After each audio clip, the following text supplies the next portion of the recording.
Kemudian daripada tu doa keluar masjid.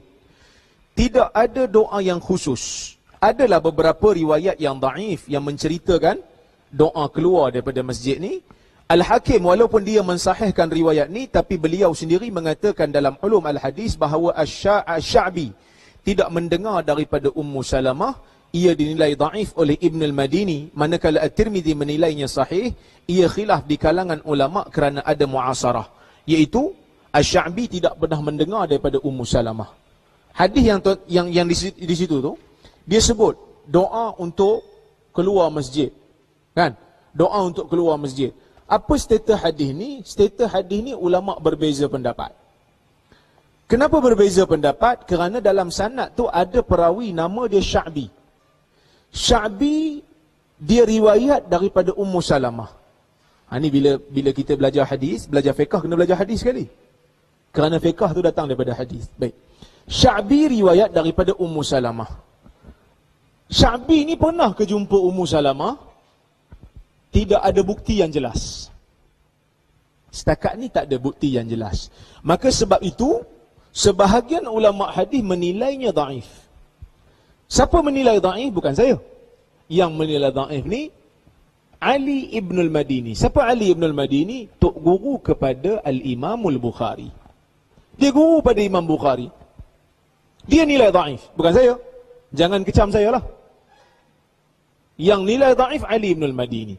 Tapi sebahagian ulama menilainya sahih. Siapa nilai sahih? Al-Hakim. Al-Hakim dalam Mustadrak menilainya sahih. Tapi dalam masa yang sama, Al-Hakim juga mengkritik dalam kitab dia yang lain. Dia kritik riwayat Sya'bi daripada Ummu Salamah. Dia kata Sya'bi tak pernah dengar daripada Ummu Salamah. Dia syarat hadis sahih ada 5. Salah satu hadis nak jadi sahih, mesti sanad tidak terputus. Maksudnya perawi mesti pergi jumpa direct orang yang sumber riwayat tu. Bila mana riwayat daripada Ummu Salamah, Sya'bi tak pernah dengar daripada Ummu Salamah. Dia dengar dengan perantara. Perantara tu kita tak tahu, maka sanad terputus. Riwayat jadi daif. Maka sebab itu Ali bin Madini buat keputusan hadis ni daif. Tapi tidak dinafikan Al-Imam Tirmidzi. Boleh? Okey. Al-Imam Tirmidzi mensahihkan dia. Bahkan sebahagian ulama yang lain juga mensahihkan dia.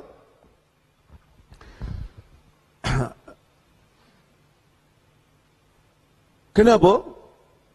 Kerana di sana ada qarinah. Qarinah ni petunjuk, bukti yang indirect, yang mengatakan walaupun Sya'bi tak pernah dengar daripada Ummu Salamah secara pasti, tapi Sya'bi ni hidup sezaman dengan Ummu Salamah.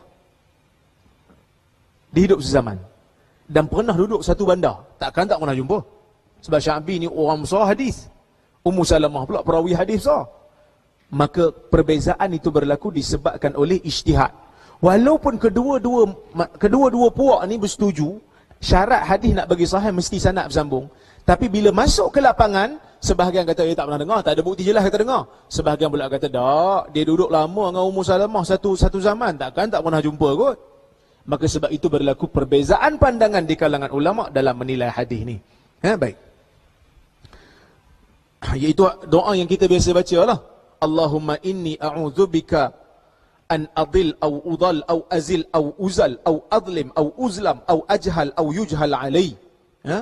Jadi hadis ni berlaku perbezaan pandangan di kalangan ulama. Apa maksud dia? Ya Allah, aku berlindung dengan kamu daripada aku sesat dan disesatkan, gelincir ataupun digelincirkan, ataupun aku menzalimi orang, ataupun aku dizalimi, ataupun aku buat benda yang bodoh, ataupun aku dibodohkan oleh orang lain. Doa ni baguslah. Walaupun dia daif, saya berpandangan boleh untuk diamal dalam fadailul a'mal kerana dia doa. Dan doa dia pun maknanya baik, tidak menjadi masalah. Penulis berpandangan dia daif, tapi tidak menjadi masalah, boleh diamalkan dalam fadailul a'mal. Ada riwayat yang lain daripada Ali juga daif, kerana ada seorang perawi namanya Mujalid, murid kepada Sya'bi, dinilai daif oleh para ulama. So ada dua jalan lah. Ada dua jalan di situ. Baik. Ada juga riwayat daripada Anas Yang mana Anas berkata, Nabi SAW bila keluar pada rumah, dia doa. Bismillahi tawakkaltu ala Allah, la hawla wa la quwata illa billah. Fayuqalu lahu hasbuka, qad kufita wa hudita wa wuqita. Fayalqa syaitanan akhar fayaqulu lahu, kaifa laka birajulin qad kufiya wa hudiya wa wuqiya. Anas kata, Nabi bila keluar pada rumah, Nabi baca, Bismillahi tawakkaltu ala Allah, la hawla wa la quwata illa billah. Yang ni kita biasa baca. Zaman saya tadika lalu saya baca doa ni. Kan? Mana-mana ustazah yang mengajar sekolah kafah, ustaz yang mengajar sekolah kafah, dia akan ajar anak murid dia baca doa ni. Doa ni sebenarnya didatangkan ataupun diriwayatkan oleh Ibn Hibban dalam sahih dia. Ibn Hibban menilai sahih hadis ni. Maksud dia apa? Dengan nama Allah saya bertawakal kepada Allah, la haula wa la quwata illa billah. Tidak ada daya dan tidak ada kekuatan melainkan dengan Allah. Bila kita baca yang ni, akan disebut kepada orang yang baca tu, cukuplah bagi kamu. Kerana kamu telah diberi hidayah, kamu telah diberi perlindungan oleh Allah daripada syaitan. Maka syaitan akan hantar syaitan yang lain untuk goda laki ni. Tapi dikatakan pada syaitan tu, macam mana kau nak goda satu orang yang telah diberi perlindungan, yang telah diberi hidayah oleh Allah Subhanahu Wa Taala. Apa status hadis ni? Hadis ni dhaif juga kerana sanad dia ada masalah. Ada dua penyakit. Yang saya sebut kat situ, An'anah ibn Juraij. Apa maksud An'anah? Ni mengajar hadis sikit. Saya saja tak terjemah. Sebab kalau terjemah lagi, ada yang main Facebook, ada yang main WhatsApp, sebab dia faham dah. So kalau ambil perkataan yang tak faham tu, paling tidak dia buat nota sikit lah. An'anah ibn Juraij. Ibn Juraij adalah mudallis. Apa dia pula ustaz mudallis? Siapa mengaji hadis dengan saya dia tahu lah. Mudallis, perawi yang menyembunyikan nama guru. Perawi yang menyembunyikan nama guru. Macam mana? Katalah dia datang dalam kelas ni, guru baca 10 hadis, dia dengar 5 lagi dia tidur. Masa guru baca 10, sampai hadis yang nombor 5 dia dengar, hadis nombor 6 dia tidur. Bila dia tidur, sampai hadis nombor 10, Syekh kata, okey, kita sambung minggu depan. Dia pun terbangun. Syekh baca berapa? Syekh baca 10 hadis. Alamak, saya dengar sampai hadis nombor 5. Dia tanya kawan dia, hang dengar tak tadi nombor 6 sampai nombor 10? Dengar. Tolong baca kat aku. Aku pun nak juga. Tertidur. Masa dia riwayat nanti pada kawan dia, nanti dia nak riwayat pada anak murid. Dia ni, yang belajar sekarang ni, dia akan jadi tok guru. Dia akan jadi tok guru hadis. Dia akan baca pada anak murid. Bila dia baca pada anak murid, patutnya yang 5 baki tadi, dia kena riwayat daripada tok guru dia ke pada kawan dia? Daripada kawan dia. Sepatutnya, sebab dia dengar cuma 5 kan? 5 lagi dia tak dengar direct. Maka 5 yang dia tak dengar direct, sepatutnya masa dia nak riwayat pada anak murid, dia kena kata, kawan saya bagi tahu kat saya daripada guru. Dia ada kawan saya yang dengar, saya tak dengar, saya tidur. Sepatutnya macam tu. Tapi mungkin kawan dia muda lagi pada dia. Masa dia nak riwayat, dia nak baca nama kawan dia, dia kata, alah kawan aku muda sangat. Sekali anak murid duk kata, apa Syekh? Hang ambil pada orang lebih muda pada hang. Jadi dia sembunyikan nama anak murid tu. Dia sembunyikan nama kawan tu. Dia skip, dia sembunyikan nama, dia terus baca nama guru dia. Hadis yang dia tak dengar tadi, hadis yang dia dengar okey, dia boleh riwayat pada guru, itu tak jadi masalah. Tapi bila mana dia tak dengar daripada guru secara langsung, dia sembunyikan nama kawan dia, yang ni problem. Yang ni nama dia tadlis. Oleh kerana dia tak dengar langsung pada guru, dia tak sebutlah saya dengar daripada guru. Dia guna perkataan yang nampak macam dia dengar, tapi sebenarnya tak dengar. Dia guna perkataan an, daripada. Dia tak kata dia dengar, memang dia tak dengar pun. Dia kata daripada. Betul tak guru, hadis tu daripada guru dia? Memang daripada guru, cuma dia tak dengar langsung. Dia tak tipu, tapi dia guna helah. Tapi adakah ustaz semua sanad yang ada an bermasalah? Tak. Bukan semua hadis yang ada an bermasalah. Yang bermasalah kalau yang guna an tu perawi yang jenis macam ni. Kalau perawi yang tak buat perangai ni, an dia okey. Tapi bila mana perawi tu dilabel sebagai mudallis, buat kerja ni, bila dia guna perkataan an, bermasalah. Kerana berkemungkinan ada perawi yang dia sorok. Maka macam mana nak buat? Bila kita jumpa an digunakan oleh perawi yang dilabel begini, kita kena cari riwayat yang sama, riwayat lain, hadis yang sama dalam kitab-kitab hadis yang lain. Kalau ada, dia sebut secara jelas dia dengar daripada guru dia. Sebab kita tak nak ada perawi yang hilang ataupun disembunyikan. Tuan faham ke? Saya seorang je faham? Faham? Baik. Maka dalam sanad ni, Ibn Jurayj itu dilabel mudallis. Dia jenis buat benda ni. Lepas tu dia riwayat dengan an. Dan kita cari sanad yang lain, riwayat yang lain untuk hadis yang sama, tak ada riwayat yang sebut dia dengar daripada guru dia. Semua an. Maka kita hukum dhaif hadis ni. Itu yang pertama. Yang kedua, tafarrud Ibn Jurayj. Ibn Jurayj, dia adalah perawi yang okey, tapi dia bertafarrud dalam hadis ni. Tafarrud ni bersendiri. Bersendiri dalam riwayat. Dia macam ni lah, tuan-tuan. Seorang perawi, katalah saya mengajar hadis. Saya tengok muka-muka familiar ada ni dekat Dewan Imam Syafi'i. Saya tiap bulan saya turun Dewan Imam Syafi'i. Kat seberang kan? Seberang Merak kan? Baik. Saya turun setiap bulan, sekali sebulan. Bila saya turun sekali sebulan, ada muka-muka yang familiar. Dan orang pun tengok, dia ni kalau Dr. Rozaimi turun mengajar, mesti ada muka dia. So dia ni dikenali sebagai mulazim, orang yang melazimi kelas saya. Orang yang melazimi saya. Dan ada pun orang yang memang mana saya pergi dia ikut. Ada seorang tu dia sampai nak, dia kata tak apa, doktor nak pergi kuliah mana-mana, saya bawa kereta, saya bagi satu orang driver. Saya kata saya tak mahu. Sebab saya kan datang pada opsi jauh kan. Kalau duduk KL tu okey lah. Tapi ada orang offer, dia nak ikut, dia kata. Maksudnya ada orang yang nak melazimi kita. Jadi kalau dia melazimi saya musafir dia ikut, saya mengajar di KL pun dia datang kelas, kita kata perawi ni perawi yang mulazim, yang duduk dengan saya. So kalau dia ni memang diiktiraf sebagai anak murid kanan saya, maka kalau dia bersendiri bawa satu riwayat daripada saya yang orang lain tak tahu, logik tak? Logik kan? Sebab dia memang bersama saya. Tapi bila mana satu orang datang kelas saya 2 kali je, datang 2 kali je, walaupun dia tu siqah, walaupun dia tu dipercayai, tapi dia bukan melazimi, datang sekali 2. Mungkin waktu haji dia jumpa. Kan zaman dulu dia orang nak jumpa waktu haji je. Seorang daripada Yaman, seorang daripada Syam. Bila nak jumpa? Waktu haji. Sekali je jumpa. Tiba-tiba dia bawa satu riwayat yang orang lain tak bawa. Anak murid kanan tak bawa. Problem tak? Problem. Akan menjadi tanda soal. Maka sebab itu tafarrud menunjukkan sesuatu, iaitu menunjukkan kesilapan yang berlaku dalam riwayat. Dan sanad juga terputus. Kata Imam Tirmizi dalam Ilal Al-Kabir, dia kata sa'altu Muhammad an hadzal hadis.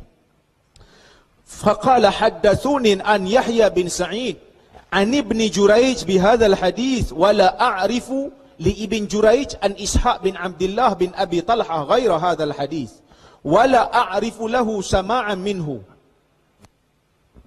Kata Imam Tirmizi, saya bertanya Muhammad tentang hadis ni, hadis yang di atas tadi.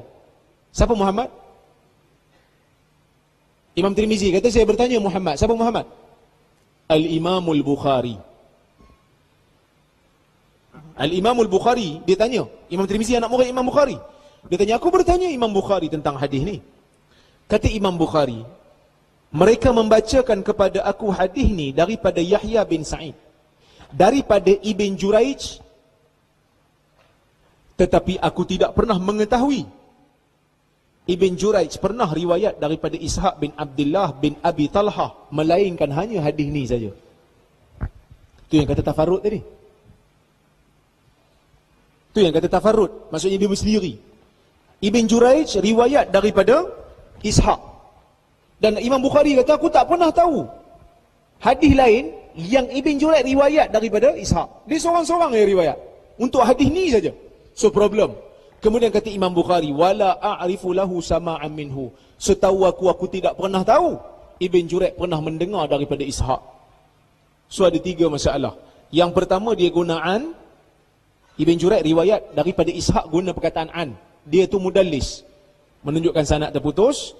Yang kedua, dia bersendiri. Yang ketiga, Bukhari kata memang confirm dia tak pernah dengar daripada Ishaq. So sanad ni dhaif. Kata Daraqutni, yarwihi Ibn Juraij wa ikhtulifa anhu. Daraqutni ni ulama hadis, dia komen juga hadis ni dalam kitab dia Ilal. Dia kata hadis ni riwayat Ibn Juraij, berlaku perbezaan dalam riwayat. Ibn Juraij riwayat pada anak murid. Anak murid dia sendiri berbeza-beza, bercanggah masa riwayat hadis ni daripada dia. Dia kata Yahya bin Sa'id Al-Umawi dan Hajjaj bin Muhammad riwayat daripada Ibn Juraij daripada Ishaq bin Abdullah bin Abi Talha. Manakala Abdul Majid bin Abi Ruwad yang merupakan anak murid kanan kepada Ibn Juraij, dia kata huddithu an Ishaq. Aku dikatakan Ibn Juraij dengar daripada wakil yang lain daripada Ishaq. Sini. Tuan tak faham ni saya tahu. Tengok muka berkerut dah. Dia benda ni teknikal sikit. Sekarang ni Ibn Juraij dia ada anak murid. Masa dia baca hadis ni dia ada anak murid. Sebelum nak baca teks, dia kena baca sanad dulu. Betul? Hadis kan nak baca sanad dulu. Sanad tu sanad dia. Bila dia baca hadis, anak murid dia ramai lah. Tapi anak murid dia kali ni ada 3 orang. Ada 3 orang. Siapa dia? Yahya bin Sa'id dan Hajjaj dan juga Abdul Majid. 3 orang. Yahya, Hajjaj, Abdul Majid. 3 orang. Bila 3 orang ni riwayat kemudian kepada anak murid masing-masing, mereka baca hadis yang sama, mereka riwayat daripada Ibn Juraij, tok guru mereka. 3 orang anak murid dengar daripada syekh yang sama, tapi baca sanad beza. 2 orang, Yahya dan juga Hajjaj, bila baca hadis ni dia kata daripada guru kami Ibn Juraij, yang mana Ibn Juraij dengar ataupun riwayat daripada Ishaq. Boleh faham? Sampai situ faham lah. Abdul Majid dia riwayat daripada Ibn Juraij. Kemudian dia kata Ibn Juraij ada orang bagi tahu kat dia. Yang orang yang bagi tahu kat dia tu dengar daripada Ishaq. So maksud dia bukan Ibn Juraij dengar terus. Ibn Juraij dibagi tahu pada orang. Siapa orang tu? Tak tahu. Orang tu tak dikenali, tapi orang tu yang bagi tahu kat Ibn Juraij dia dengar daripada Ishaq. Ada beza tak? Ada beza. Kalau ikut yang pertama nampak macam okey. Yang kedua ada problem. Sebab ada perantara yang tak dikenali. Perawi yang tak dikenali. Siapa perantara tu? Wallahu a'lam, tak tahu. So ada 3 orang sekarang ni. 2 orang sama riwayat, seorang riwayat berbeza. 2 orang riwayat dengan sanad yang bersambung, seorang riwayat ada perantara dan tak diketahui siapa perantara tu. Clear? Sekarang ni ada 3 orang. Riwayat siapa yang kita nak pakai? Riwayat mana satu yang betul daripada Ibn Juraij? Bila kita tengok antara 3 orang ni, Abdul Majid ni orang yang melazimi Ibn Juraij. Abdul Majid, dia melazimi. Maksudnya dia adalah perawi yang paling kuat melazimi Ibn Juraij. Maka sebab itu riwayat Abdul Majid tu betul. Sebab itu Daraqutni kata sebenarnya sanad terputus, so dhaif. Walaupun sanad terputus, tapi dia dhaif ringan, boleh guna dalam fadailul amal. Sebab itu saya kata, tapi keduanya boleh diamalkan kerana dia bab fadailul amal. Baik. Doa masuk masjid.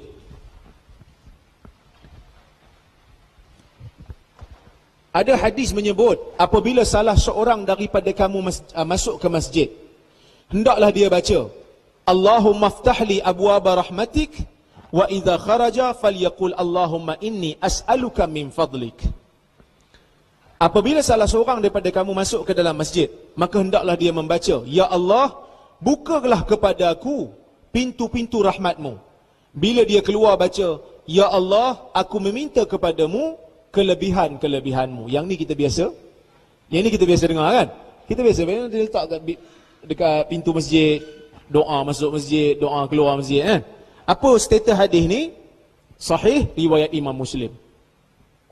Sebab tu jangan kata saya pakar mendhaifkan hadis. Ada hadis yang kita sahihkan. Bukan kita pun, ulama lah. Tadi pun saya dhaifkan, bukan saya yang dhaifkan. Siapa dhaifkan? Bukhari dengan Daraqutni, bukan saya yang dhaifkan. Baik. Riwayat Imam Muslim, hadis ni sahih. So bila kita nak masuk masjid, Allahumma aftahli abwaaba rahmatik. Ya Allah, bukalah kepada aku pintu-pintu rahmatmu. Bila nak keluar, Allahumma inni as'aluka min fadlik. Ya Allah, aku minta kepada kamu kelebihan. Sebenarnya doa ni sangat bagus, sangat sesuai dengan konteks. Kita masuk masjid memang kita nak minta rahmat Allah. Kita keluar pada masjid tak nak pergi cari rezeki. Sebab tu minta kelebihan daripada Allah Azza wa Jal. Baik. Selawat ke atas Nabi waktu nak masuk dan keluar masjid. Ada hadis tak? Kadang-kadang ada masjid kat Penang letak Allahumma salli ala Muhammad, Allahumma aftah li abwaaba rahmatik, kan? Selawat dulu. Kita tengok apa status hadis selawat. Ada riwayat daripada Abdullah bin Hasan, daripada ibunya Fatimah bintul Husain, daripada neneknya Fatimah Al-Kubra. Dia kata, Fatimah Kubra ni maksud Fatimah Az-Zahra lah, Fatimah anak Nabi. Kata Fatimah, Nabi SAW bila masuk ke dalam masjid, dia berselawat ke atas dirinya sendiri. Dia selawat Allahumma salli ala Muhammad. Apabila dia keluar, dia pun selawat juga.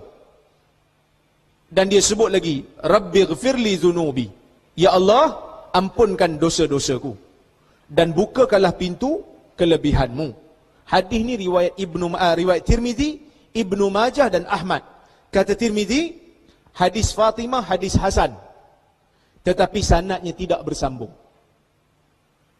Hadis Fatimah tu hadis Hasan, tetapi sanadnya tak bersambung. Maknanya sanad dia dhaif. Fatimah bintu Husain tidak pernah bertemu dengan Fatimah anak Nabi. Tak pernah bertemu dengan opah dia. Orang Perak panggil opah. Tak pernah bertemu dengan tok dia, kan? Yang mana Fatimah hidup selepas Nabi hanya beberapa bulan, walaupun Syekh Al-Albani pernah menghukum hadis ini sebagai sahih, kemudian daripada tu Albani tarik balik hukuman tu. Dia kata, aku dulu pernah sahih kan, tarik balik, tak sahih. Jadi orang yang anti Albani ni, dia kata, tengok Albani tak konsisten. Tak, bukan tak konsisten, biasalah penilaian hadis. Ibnu Hibban pun ada hadis yang dia nilai semula, kan manusia. Mula-mula dia hukum dhaif. Mula-mula dia tengok macam zahir, dia hukum sahih. Lepas tu dapat bukti, dia hukum dhaif. Itulah orang yang ada prinsip. Orang yang tak ada prinsip ni macam mana? Mula-mula dah hukum sahih, orang bagi bukti dhaif, tak kira sahih juga. Yang tu tak ada prinsip.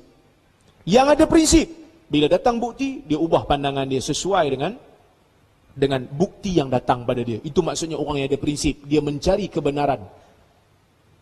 Dulu, zaman saya belajar master dulu, saya tak malu nak mengaku. Zaman saya master dulu, nanti kita akan bincang.